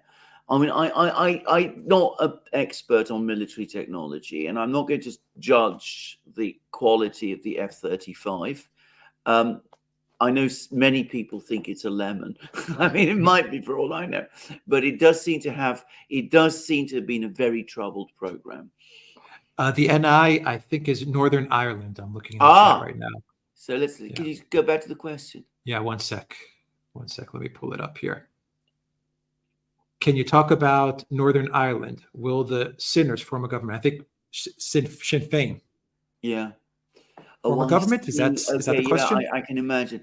Well, they might do. I mean, they are now gaining strength amongst the Catholic community. I mean, they've become the big Catholic party amongst the Catholic community in Northern Ireland. And whereas Catholics used to be a significant minority, gradually it's sort of evened out. And one gets the sense that even some Protestants are now starting to think about this. I'm going to say this. I don't know whether Sinn Féin is going to form a government in Northern Ireland, but I continue with my view, having been to Northern Ireland some years ago, that Irish unity is now inevitable. It is only a question of time. I think a lot of people amongst the Protestant community in the north are starting to understand that as well. And I think that is the trajectory of travel. What role Sinn Féin will have in that is another matter. Tom somebody says, Alex, front runner for Clown World of the Year. Annalena. Annalena, yeah, absolutely. Annalena. She and of course, Biden. She redefines the concept of foreign minister. I mean, that's what I can say. Where they found her, my God. Lada Moreau says, what do you think was Pashinyan promised by the West for giving up on Karabakh, Nagorno-Karabakh? He basically foregone a legal reason for the West to get involved. He wants EU membership, and that's what he's been promised. I think that's the first thing, eventually NATO membership as well. But I think basically his objective is to take Armenia into the EU. That's as simple as that. Let me see here. Space Cake says, people like Dmitry Orlov predict that Europe can look much different in the future. France and Germany will maybe disappear to turn into caliphates. Your thoughts? I hope not. I think we're a long way from that point, and certainly in France, there's a major pushback. So I wouldn't anticipate it or predict it. It was a disastrous future if it's where we go. Mm-hmm. Beto says, I think it was Putin and Xi Jinping who hired Destroy the West. Can you read that again? Sorry. I think it was Putin and Xi Jinping who hired Biden to destroy the West. Oh, I see. Oh, yeah. Well, well, this is the point. I mean, if you want to talk about a Russian agent in the White House, people were talking about Donald Trump. Now, Biden's done an awful lot more in that respect. I mean, maybe he is the Russian agent. After all, he has financial connections with that part of the world, which, let's remember, Donald Trump did not. Just saying. Marty Marr says, if the West pushes Ukraine to the negotiation table, should Russia trust any agreement that would be made after the Minsk agreement fiasco? Would they be better waiting for the U.S. election results? Good work, guys. Well, they're not going to trust them, and they're not going to negotiate, not on the basis that's been said. They've made that absolutely clear. And Medvedev, who I am sure, even though he talks in this incredibly provocative way, does so with the full agreement of the Kremlin. He's made it absolutely clear that the Russians will never negotiate with the present team in Kiev. They don't consider them agreement capable, and that their objective now is to change that government in Kiev. In other words, regime change. Now, that's a radical break from what the Russians do, but they've come to see the Zelensky government, and indeed any other potential government that comes out of the Maidan movement in Kiev, as a threat to their own security. And I think that when the Russians come to that kind of decision, they will never change it. Yeah, Sparky says the West and BlackRock made make all these post-war plans for Ukraine if for no other reason Russia should absorb all of Ukraine just to spoil those plans. You might see that happen. Yeah. JP says, great salutations. Thank you for that, JP. Paul says, with Ukraine sending women and the sick to the front, is it a play for sympathy or someone's picks up the slack? I think it's a sign of desperation. I think it's a sign they're running out of men. Yeah. Ricardo says, reading Clausewitz, Sun Tzu, and Svechin will really put this conflict in Ukraine into perspective. They are the go-to references. Absolutely. I think that's right. I mean, Clausewitz especially. I mean, I tried to make sense of Sun Tzu. And I speak as somebody who's read lots of Chinese literature, but I find it a little bit remote from the present world. Whereas Clausewitz, I think, describes this war very well. And I repeat a point which we made right at the start of this war, which is that Russian military thought is based on Clausewitz to an extent that people perhaps don't appreciate. And of course, Clausewitz's military thought was based on his experiences in Russia, a fact which he openly acknowledged.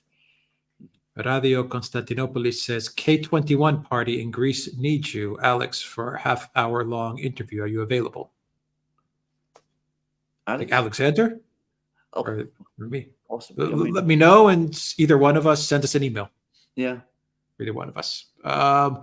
Marcos588 says, I realize that on occasion I make these Roman Byzantine allegories. However, is the world realizing that with Zelensky, they were sold a champion akin to Majorian, but rather wound up with a Valentinian? So Majorian was, many people considered the last great emperor of Rome. He was in the 5th century. He tried to carry out important reforms to rescue the Roman Empire. He wasn't successful, and he was eventually overthrown.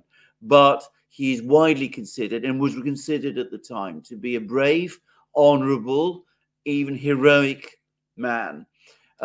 There are lots of Valentinians, but the Valentinian, I think, that is being referred to here might have been the one who actually murdered his best general, who was Attius, and who, by doing that, eventually brought the Roman Empire to collapse. So yes, I think these are not bad metaphors, though I'd be very, very surprised indeed if most Western leaders would understand these references to late Roman emperors that you are making.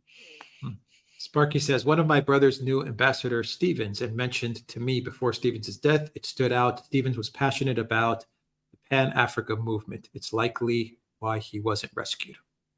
Yeah, quite likely, yeah. Alexander says, super sticker. That's what Alexander says. Thank you for that. Sticky Mark says, FYI, regarding UK Admiral posted to Poland last summer as Portsmouth laughed, new ship failed to sail. He broke the bloody ship's keel half roll. Well, there you go. I'm not surprised. I mean, the Royal Navy it appears to be, like every other part of the British military, in a very troubled condition. Again, I was reading in the British media somewhere, this is hot after reading that we've only got 40 workable tanks, that are aircraft carriers, such as they are, and they don't work very well apparently, but such as they are, they're only have a fraction of the number of fighter jets that they're supposed to carry because we can't afford any more. So there we are. Tool F8TH says, sorry, not for dominating the question section. This is my last for now. Has Western industrial infrastructure been under prioritized because of the green wave of religious science? Yes, I don't think there's any doubt about this. I mean, that has played a very significant role in the decline, especially in Europe, where, of course, green ideas began to take off earlier than they did everywhere else. But especially in Europe, we've seen one of the reasons why there's been a moving away from industrial development is precisely because of that. It's not the only reason, but it is one of them. Yeah. Paul Walker says the Lancet 3M drone has the reach now. Drone investment has gone up tenfold in Russia. Ukraine will collect downed drones and strategically place them. Yes. I mean, the Lancet drone has now got a range, the more modernized one, of 70 kilometers. So it can hit far beyond the front lines. And I mean, they have become, in my opinion, the new precision artillery.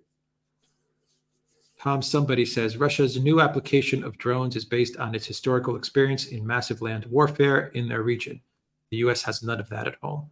Absolutely. I'm going to say something else. I think it also reflects the fact that the Russians, their major emphasis has been on artillery, whereas Americans have been, their emphasis has been on air power. So understandably enough, when Americans thought about drone warfare, they thought of drones as unmanned aircraft, whereas the Russians, with the development of the Lancets and things like that, see them, as I said just now, as kind of long-range artillery, extending the reach of the artillery.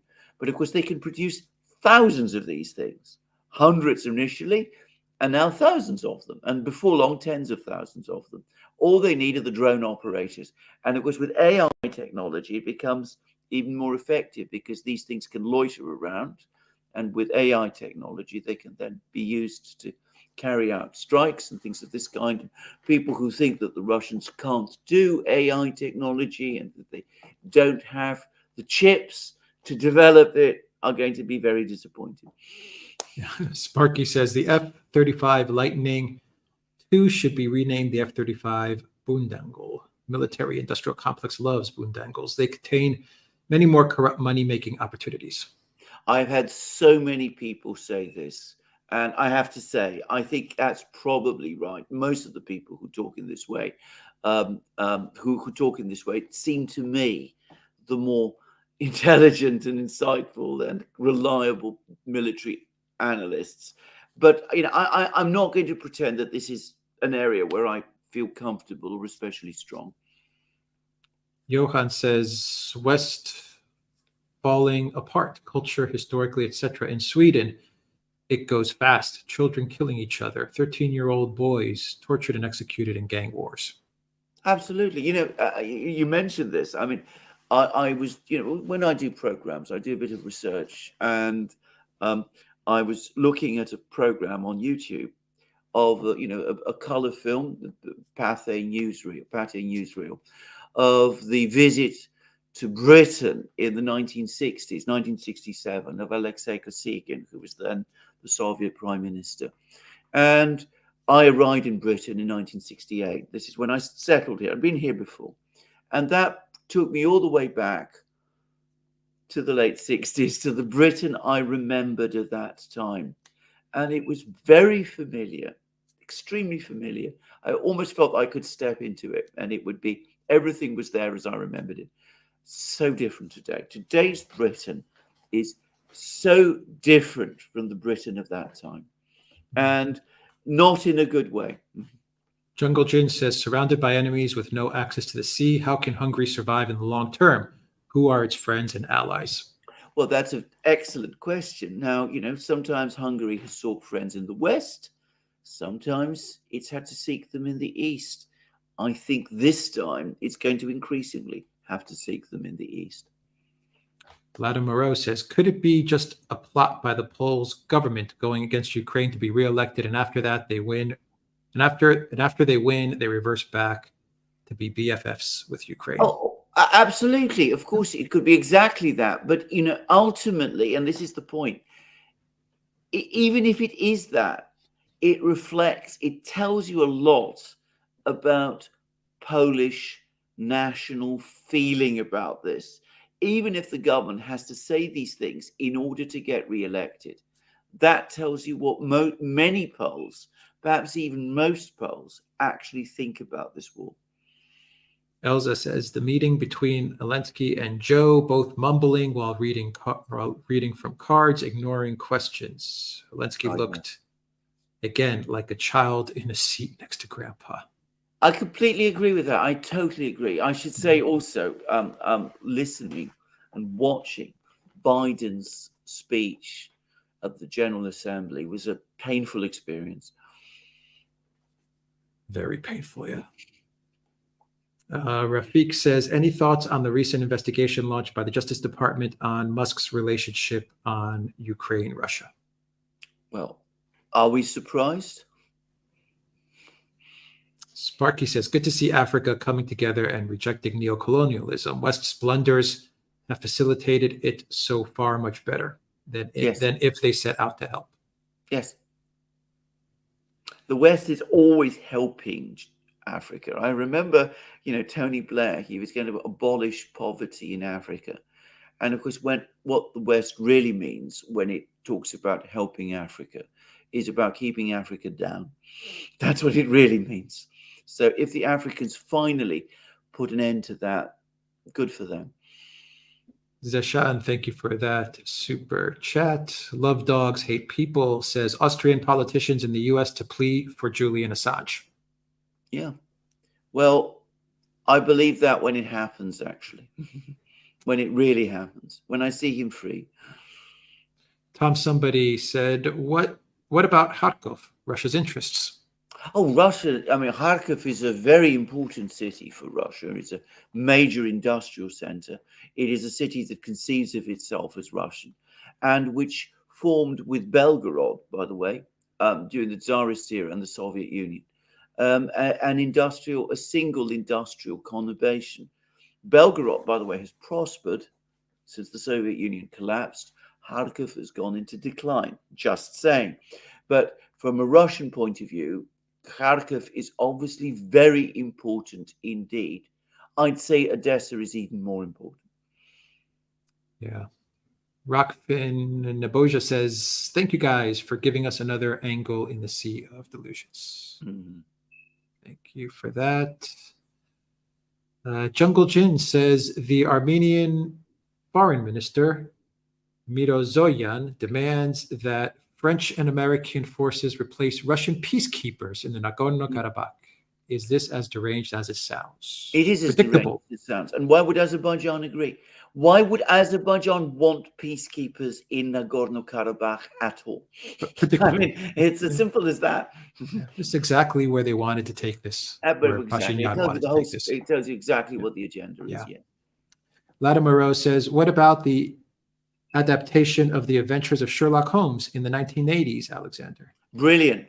With Livanov. Absolutely amazing. Very, very strange and amusing and in some ways comical to see from a British eye. Because, of course, all of these adaptations are set in, well, mainly Riga, which was a part of the Soviet Union at this time. But it doesn't look like London at all. And, of course, you have all of the actors playing British characters, and you get a sense of how Russians imagine British characters of that era to have been. And it's very, very different. I mean, if you want to get a good British adaptation of the Sherlock Holmes stories, the ones that were made in the 80s with Jeremy Brett are probably the closest to the Conan Doyle, what Conan Doyle would have imagined. But the Russian ones are wonderful. They're humane, they're beautiful, they're wonderfully made. And the theme tune is magnificent. Nick says, Berlin does not support Kiev's call to strip Russia of its veto power. Since when does Germany's opinion matter in the UN Security Council? Arrogance in Kiev's request and arrogance in Berlin's comment. Agreed entirely. I mean, this whole thing is a fantasy. There is no mechanism for stripping a country of its UN veto, the security, one of the big member states of the UN veto. Boon Dragon, with the latest Zelensky UN performance, I have a feeling that the war is nearing an end phase. Seems that people are tired now. Do you agree? I do agree. I said that we did a recent program. As I said, I think we're coming to the end of the affair. And by the way, you talked about tiredness. I mean, that Economist article we were talking about, it actually says that Ukraine's army is exhausted. It actually uses that phrase. Yep. Suk says 130,000 Sikhs voted last week in one Canadian city alone. If Punjab doesn't want Khalistan, let them vote. India calls all activists terrorists. It's a rogue terror regime. Which India or I'm not quite sure which is the rogue terror. I guess India. Is it If India? Punjab doesn't want Khalistan, let them vote. India calls all activists terrorists. Well, I'm not going to get into the internal politics of India or the domestic politics of India, about which I know very, very little. All I will say is this: the Indian government, and in this I have no doubt at all that it is supported by the overwhelming majority of people in India, sees Punjab as part of India and will not want to change that. And this is an internal problem, domestic problem of India, and outsiders should stay out. Mobius, does the US and her allies even have what it takes to fight Russia, China? No. I mean, what they had, they've given to Ukraine. Yeah. Anna says women are no less evil than men. Of course. I mean, evil, good and evil are not determined by gender.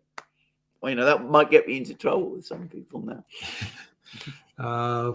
Far, thank you for that super chat. Joseph says, America changed forever after Kennedy's assassination. Since then, we only spread bullets, coup, and terror. Path to Glory was a good anti-war film. Absolutely. A brilliant anti-war film, if I may say. And I mean, we can talk about American cinema some other day, but anyway, but about Kennedy, I mean, clearly it was a watershed moment. And I was reading, back to back, JFK's speech to American University in 1963, with Tony Blinken's speech at Johns Hopkins University in, just a few days ago, and the contrast is astonishing. And there was one paragraph in JFK's speech which really stood out for me in a very bitter way. He was saying how sad it was that in the Soviet Union, there's a book which describes the United States as wanting to extend its power over the world, force everybody to accept American institutions, pull down Europe, do all of these things. And how could the Russians imagine that? Well, today, that is exactly, of course, what the Americans have been doing. What Kennedy said, that was not what the United States was about in 1963. And the Soviets were wrong to think that it was. Today, that's become that. And of course, Kennedy's speech, clear, simple language, easy to follow, easy to understand. Everything he says, you can see that he means. You go to Blinken's, one cliche after another. The contrast, as I said, is painful. Boa Omega asks, who was the great, Alexander or Peter? Oh, Alexander. The question, how can you make any comparison there? Of course, Alexander the Great was. Kaved the Crossfire, if the war drags on much longer, could Russia lose sight on Central Asia like they did Armenia and allow the US to infiltrate there too? No, I don't think so. I think that Central Asia has seen the situation and they're not going to change this. In fact, even as there's been this meeting with, Biden meeting the 5 leaders of Central Asian states, and that should have, in itself, I would have thought, be enough to convince them to keep well away. I mean, speaking to Biden, of all people. But anyway, we've had the Russian Prime Minister going to Uzbekistan, having an important deal there, important conference. We've had another Central Asian leader, I forget which one, calling Putin and briefing him on this meeting, apparently. So no, I don't think that's going to happen. Mobius asks, are you going to have Garland Nixon on again soon? Yes, of course we are. Paul Walker, coincidence that the UK just updated the avionics on their fleet? No, I'm sure it's not, but I mean, I don't know about the story. Angelica says, what do you think about President Vucic to the UN, his speech? It was a clever speech, and I think he's a clever man. I mean, he's a fox, and you have to keep very careful track on what he's saying. But I thought his points, for example, about the hypocrisy of the West, about Ukraine and territorial integrity, were absolutely to the point. LPL, will Australia get their new subs on time at all? No, they won't get them on time. Whether they get them at all remains to be seen. I wouldn't put money on it. Red Z, thanks, fellas. I think Trump's treatment is about failure to remove him easily with FP as justification. The deep state got in bed with ideologues. I agree with Will. Entirely right. Yeah, I agree with that. Yeah. Darren Levy, do you think Starmer's visit to Macron is premature? He believes he has already won the 24 UK general election. I agree. I think it is, actually. I think that Starmer has recently, very recently, let the mask drop a little and is showing people the Remainer that he is. I think he has accepted the Guardianista narrative that Britain's economic problems are because it's left the EU, and that more and more people around Britain think that. I think what he's doing is very unwise, and it's, well, electorally very unwise. And I think what he's going to do is remind people in the red war seats that during the Brexit war, he was Mr. Second Referendum in Chief. I mean, he was the absolute person who was driving that in the House of Commons more than anybody. So I think he's made a mistake. Eric, thank you for that super sticker. Mobius, could Japan and South Korea even survive a war against North Korea, China to begin with? I highly doubt either nation has what it takes, and the latter will turn the former into failed states via nuke. SK Japan equals dead men. Well, bear in mind that, of course, China and North Korea are nuclear powers. So far, Japan and South Korea are not. Both Japan and South Korea have spoken at times about acquiring nuclear weapons. The Japanese off the record, the South Koreans almost on the record. Both of these countries, South Korea and Japan, can apparently produce nuclear weapons very quickly. They're both major industrial and technological powers, so undoubtedly they have the means and the resources to do it. So, we should try and avoid a war in this part of the world, because if it happens, yes, I agree, it would be probably the end of South Korea and Japan, but the effect would be utterly devastating for the entire world. La Republic European, when is the last time both of you have reminded yourselves that Myanmar is still in civil war? Well, I actually do remember that, and I do think about this a lot. And of course, I regularly watch the New Atlas, Brian Beletic's thing. Is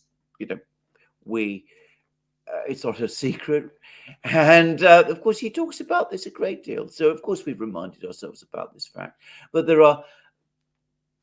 I'm going to say Myanmar has been in a state of civil war for almost as long as I can remember. There are times when it's worse, and there are times when it's less, but it's been in that condition since the 60s. Commander Crossfire, people shouldn't be afraid of Europe becoming inundated by migrants. African Arabs only went to Europe because Europe destroyed their homes. With the rise of BRICS, fair world order, the migrant flows reverse. Well, yes, I think that's possible. And of course, this is where the paradox of the globalist agenda and the Neocon wars come, is that, some would say, of course, it's not a paradox. Some would say it's intended. But anyway, the destruction of these countries in Africa, in the Middle East, are what have triggered the migrant flows. And of course, if these places are rebuilt and reconstructed, it might reverse them. But if that happens, it won't be thanks to the leaders of Europe. And I think that's the key thing to understand. The leaders of Europe have stood by and let this whole problem both emerge and develop and evolve in the way that it has. John, thank you for that super sticker. John Capuccio, thank you for that super sticker. Jam says Socrates, during the birth of the concept of democracy, was worried it would lead to demagoguery. He was voted to be sentenced to death. Oh, for indeed, this absolutely. critique. You should read Plato's account of his trial, which is very, very interesting, actually. Now, he wasn't, and but part of the things was that he was supposed to be somebody who supported tyrants and things of that kind, because some of the 30 tyrants had been people that he'd actually taught briefly, even though he never had students as such. But you're completely correct. There was the concern that demagogues would lead to tyranny and all of that, and he was concerned about those things. And Plato, his disciple, was concerned about them even more. And of course, Socrates was executed in exactly the way that you say. Daniela, Sevastopol headquarters has been attacked. What happens now? Well, is this today? Because I haven't heard. Today. I think it was, yeah. Yeah.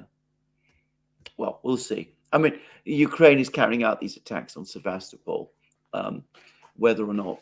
I mean, this is what the Storm Shadows and the Taurus missiles are all about, basically. They're not going to change the effect of the war. Mile says, is Pashinyan's betrayal of Artsakh a litmus test for similar West payoff leaders' own betrayals in Cyprus, Sperska, Kosovo, Metohija, and similar? Yes. That's the short answer. Tom Somebody, West's strategy to harm Russia, fomenting a war encircling China using most of its resources as African nations demand no more neocolonial rule, is some timing, almost analogous to it diplomacy. Yes. Again. Yeah. Mehdi, I find it funny when these politicians regurgitate Clausewitz as if they truly understand anything Clausewitz said. But most of them haven't read it.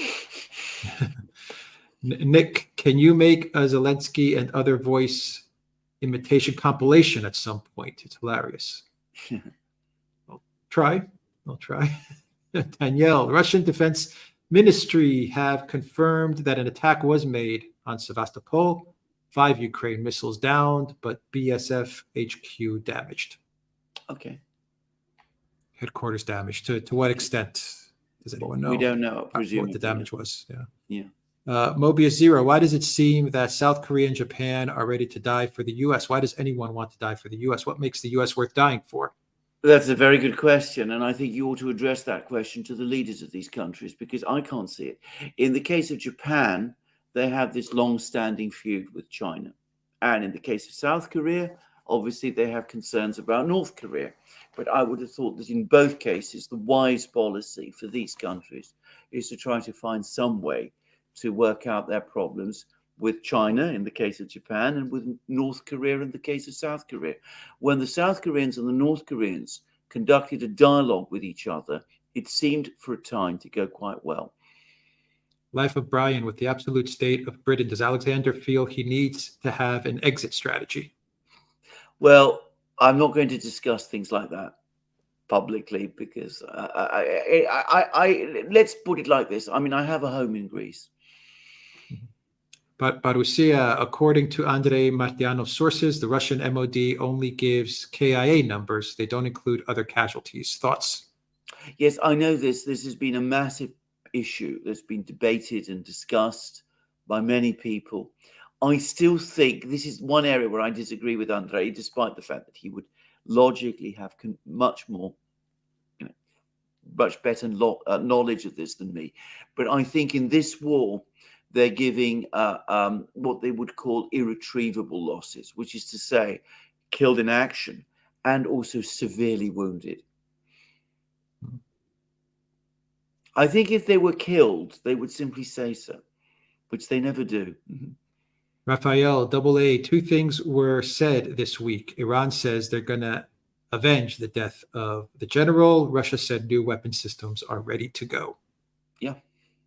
I mean, Shoigu has been in Iran, and there's been negotiations. We don't know what those negotiations are about, but clearly relations between Iran and Russia are improving. And now that the issue of Iran and Saudi Arabia is apparently off the agenda, I would expect major arm deals between the Russians and the Iranians, and I would not be surprised between the Russians and the Saudis too. DayZ50, welcome to the Duran community. Ola Feist, the north of Ireland and the prospect of unity. Yeah, well, I think I've discussed that. I mean, my own view is that Irish unity is now only a matter of time. Port Film Co-op. Alex, would you ever stream with Mark Collette? He's going to review Tarkovsky's Stalker with a live panel. You might be good on that one. Oh, yeah, absolutely. I'd be very interested in doing that. I mean, it's not my favorite film of Tarkovsky's, by the way. But I would be interested. I would certainly like the film, and I should say I've also read the book, upon which it is, to a certain very limited extent, based by the Strugatsky brothers, which is completely different, by the way. But anyway, I've read the book, and I've seen the film many times. I know I'm familiar with it. Well, in some ways, it's the most extraordinary film cinematically, because when you take a step back and think about what it shows three men and a dog walking across a field. Nothing else. I mean, they talk a lot with each other, obviously. There's lots of suggestions, and they meet, sort of broken down buildings and things of this kind. But nothing really happens. Mobius Zero, do you think North Korea and China would enjoy destroying its neighbors, namely and especially South Korea and Japan? If countries want to go extinct for the US, then maybe they should be obliged. Well, no, I don't think the North Koreans have that agenda at all. I think the North Koreans want to survive. I think this is really what has been driving the North Korean government. Beyond that, they probably do want some kind of North Korean unity, because the government in North Korea derives its legitimacy from its desire to see North Korea reunited again under, of course, its own leadership. But I don't think that the agenda is the destruction of Japan or South Korea. Not at all. I think that North Koreans understand that if they went down that road, they themselves would not survive. Trevor, welcome to the Duran community. Dev Brat Baduri, thank you for that super sticker. Ogier, if Russia was an actual threat to Europe and NATO, how come they ran out of artillery shells and everything else they have supplied Ukraine with? Exactly. You make a very valid point. Yeah. Mobius, my greatest fear in a US-China war over Taiwan, Japanese involvement. If Japan sends anything with a gun, China gets rid of it. China gets rid of its no first use policy and solves the Japan problem once and for all. Yeah, well, I mean, I think you're looking forward to very, very dangerous scenarios indeed, which I don't want to explore. What I would say is, if Japan is unwise enough to get drawn into a conflict with China over Taiwan alongside the United States, then this is a very dangerous situation indeed, given that the Chinese feel that one of the reasons why there's been any degree of separation between Taiwan and China is because of Japanese actions in the first place. Raphael, let me break some news here. I do not have any connections. I believe Poland just cut a deal with Russia. Wagnerian are out of Belarus. No weep for Ukraine. Well, you may be right about this, but That's I mean, I've not take. heard that. I mean, it's possible, I suppose. That's an interesting take, yeah. Mobius, can I just say that overall Japan is being the greatest disappointment on earth? It's like they have no idea we could get nuked because of them. Yeah, I mean, I agree, actually. I mean, I think Japan could be a tremendous force for stability and wisdom and all kinds of things, but they've not shown this. Radovid, thanks for the good job. Jungle Jin says, could Russia's veto in the Security Council be annulled by denying visas to Russia's representatives? Right. Well, once upon a time, I would have said that that was impossible. But, there's no conceivable way that the United States could do that. And then, of course, in 2011, they denied a visa to a Libyan representative at the time when the conflict there was taking place. And then they've acted to restrict the Russian delegation to the United Nations. So I'm not saying any longer that that is impossible, but to be absolutely clear, if something like that happens, it is the end of the United Nations. Law of attraction. When are there questions about the favorite books and films? Mostly Alexander answering. What about you, Alex? Oh. These are big topics that maybe Big we'll do topics, in a locals video. Exactly. I think that's I think there's a that's lot a of good books idea. and films that you could Locals talk would be a good about, place to discuss Alexander. these Yeah. things, actually. I don't know if my films would be that interesting for people. Yeah, the art, definitely. Yeah. Let's see. Caves of Chaos. Where is the Azov battalion? Fell off the news. It's fighting in near Klashevka. to answer your question.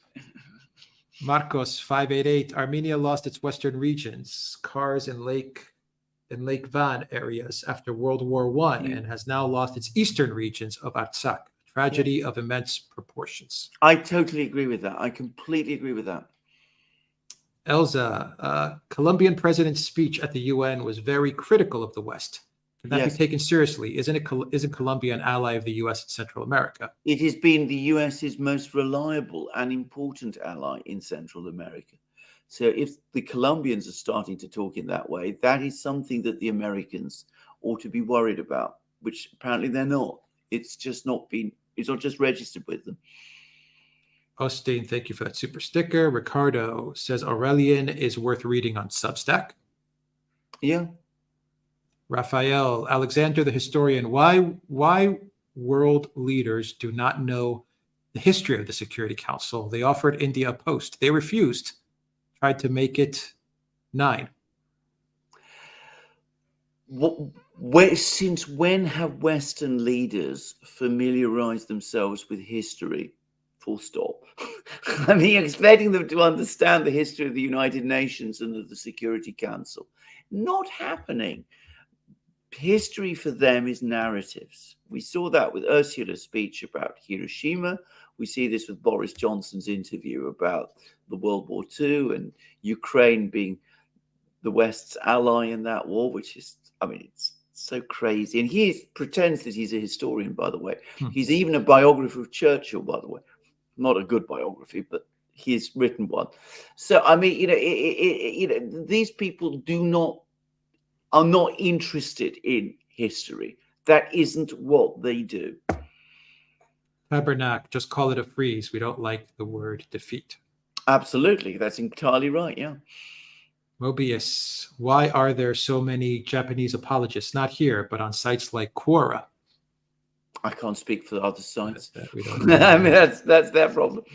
Sticky marks, ABs, Ukraine, cocaine grain at Alexi. Annalena Bearbox, cocaine grain. Yeah. Ricardo, Japan would be the most irresponsible country to have nukes given their current nihilistic nature and willingness to die for their American shogun. Yeah, I don't disagree. AM, catching up on the Duran has become a staple of my daily routine. Keep up the great work, guys. Thanks. Thank you. Transport says that if the U.S. isn't the dominant power, the world will be chaos. But since the U.S. became a dominant power, the world has been in chaos. Yes.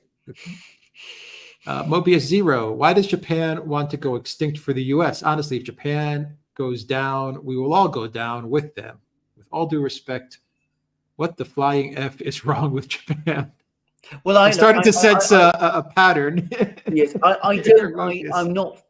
I haven't had contacts with Japan. I've never been to Japan, by the way. But I've not. Once upon a time, long ago, I used to work with a lot of people from Japan and was very impressed by them and liked them a lot and found them extremely good people to work with, by the way. Very reliable, very honest. I mean, painfully honest.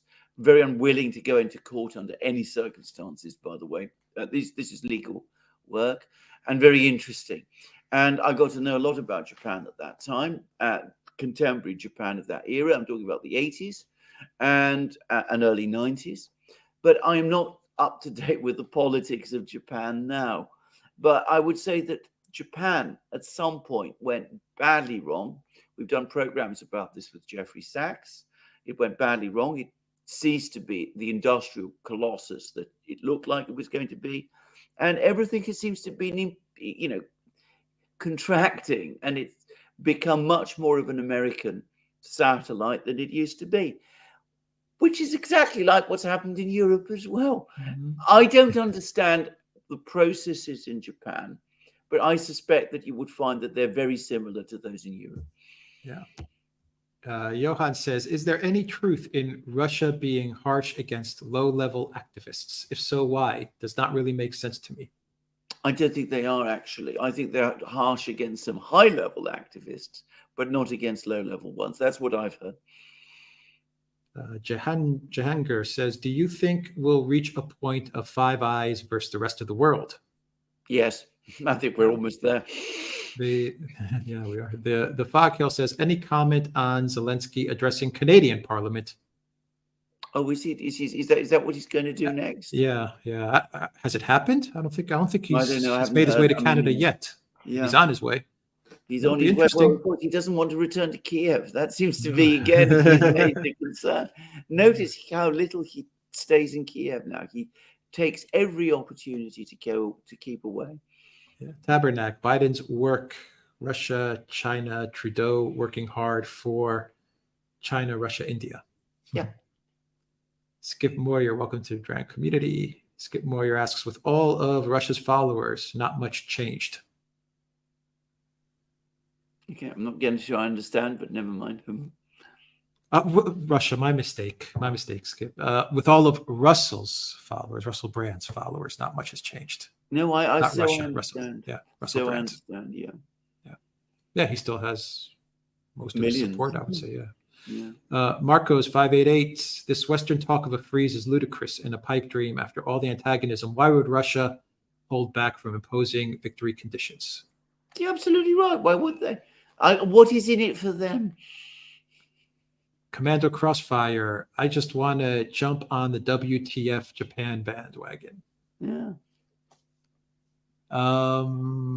On locals, 1 second. Law of attraction. The EU is threatening Serbia not to give out passports to Russians, qualified workers, families who open businesses and pay taxes, saying they are a threat to Europe. At the same time, absorbing crowds of migrants. More than 20,000 young males landed in 6,000 citizen Lampedusa last week.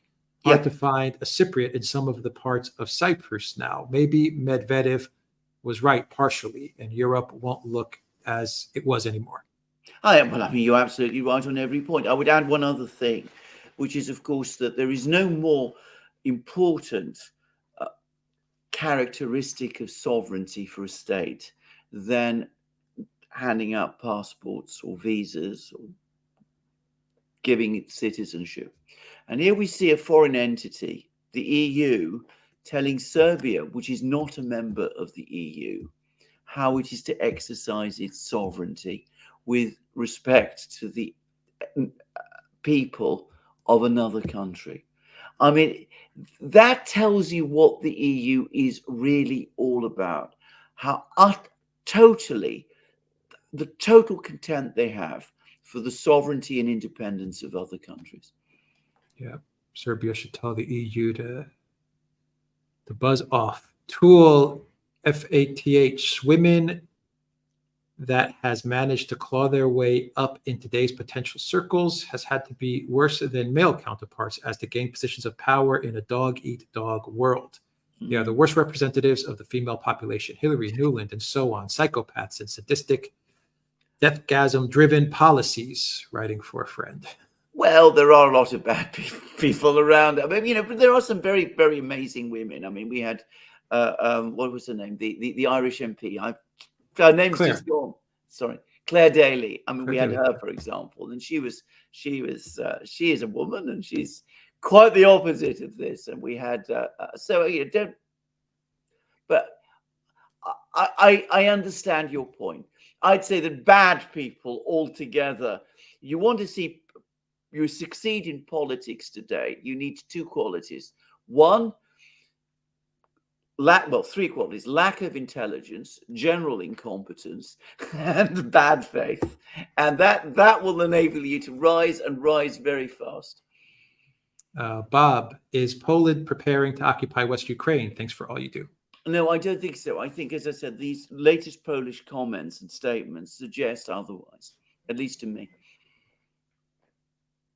Mobius 0, Japan equals dead man walking. Mic drop.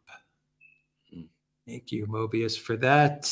And Amos Burton says the current political leaders in Japan are very corrupt, socially and morally. Japanese doesn't have any choice for their leaders. Kishida is very disliked among Japanese. He is an Olaf Scholz of Japan. Yeah, I think he is. Oh, Japanese politics has always been corrupt. In a country, by the way, where corruption is almost non-existent.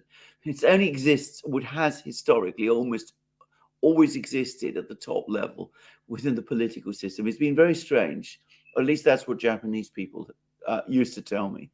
But despite being corrupt and organized in an unusual way, Japanese leaders tended to be clever and effective and concerned about the best interests of Japan. That doesn't seem to be the case any longer.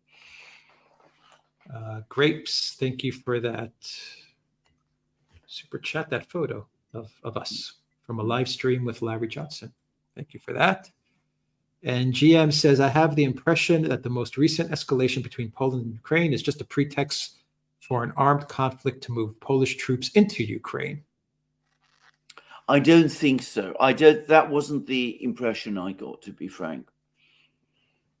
Ali Diaz, Alexander, would you be able to make a list of history books worth reading without Western bias? Thank you. Love the show. You've had this request. I know so many 100 times. 101 times. Yeah, so when are you going to create a book list on locals? The Duran.locals.com. I will do it. I will do it. Yeah.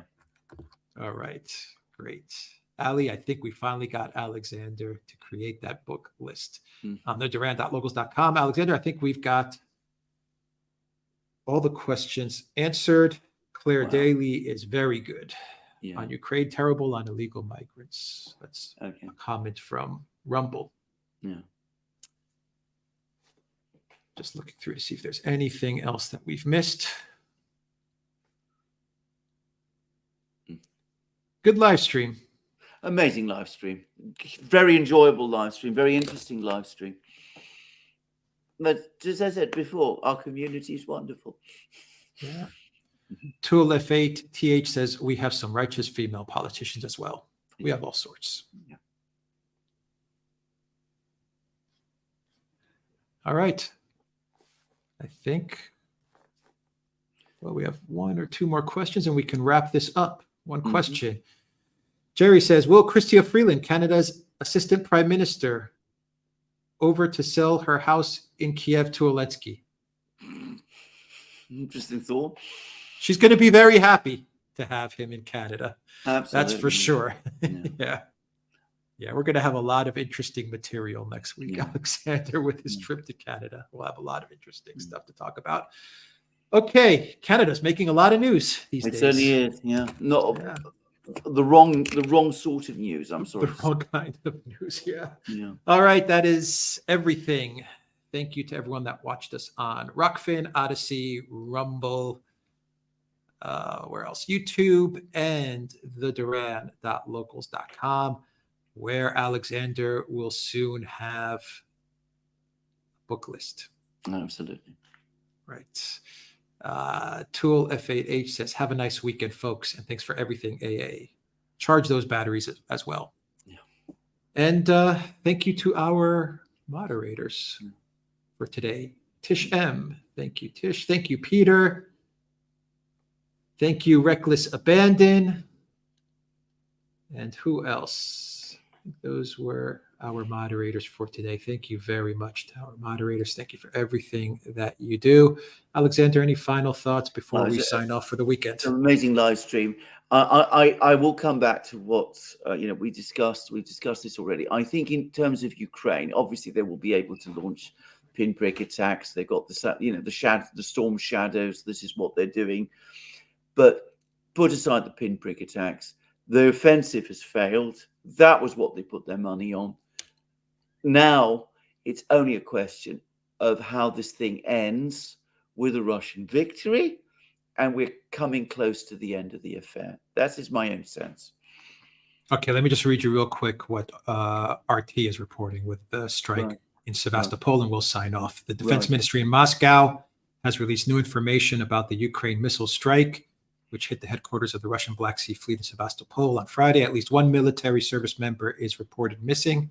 Following the strike, the ministry said in a statement, the Ukrainian operation involved multiple missiles, 5 of which were intercepted by Russian forces. It added, the ministry acknowledged damage to the historic building, which hosts the headquarters in central Sevastopol, but offered no further details about the incident. Which is what they always do. One person doesn't. Well, we'll find out, no doubt. We'll find out. Yeah. All right. Okay. Take care, everybody.